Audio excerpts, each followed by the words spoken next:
when you self-settle a trust, you're settling it for your own self, for you as the beneficiary.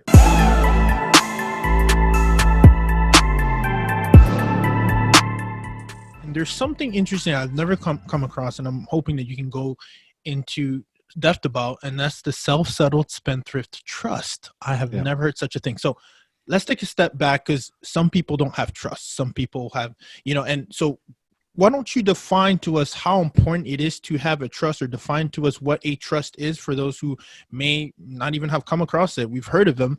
Why is it important for someone to maybe start engaging in a trust, and then tell us about your special trust that you do for your clients? Okay. So a trust is really just an agreement. So if I said to you, hey, Ruben, can I give you $100 to take care of? And when my kid needs money, he comes by your house and tells you what he needs it for, and then you give it to him. Yeah. We just created a trust, right? So I'm the settler. I settled it. You're the trustee because you agreed to take the money, and then my son is the beneficiary. And then I say, hey, Ruben, he likes candy. Don't give him any money for candy. It's only for lunch. I don't want you to give him candy money. And if some other kids, these bullies, come around and they try to get his money, or you think they're going to take the money from him, don't give him that either.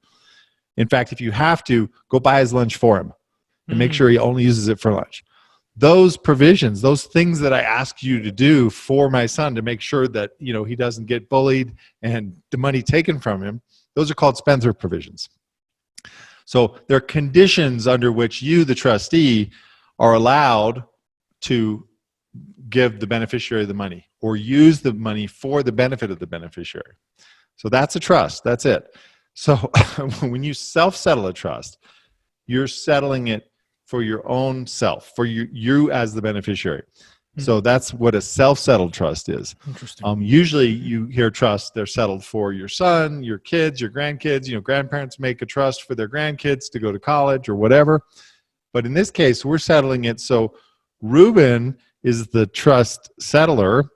You're also the beneficiary. So you're saying, hey, I'm going to put this money in trust and I'm going to be my own beneficiary, but I'm still going to put spendthrift provisions around it, which in the case of our trust, say if there's a creditor trying to reach these assets, you can't get them. And so that's what a self-settled spendthrift trust is. And that's really the definition of an asset protection trust, is a self-settled spendthrift trust.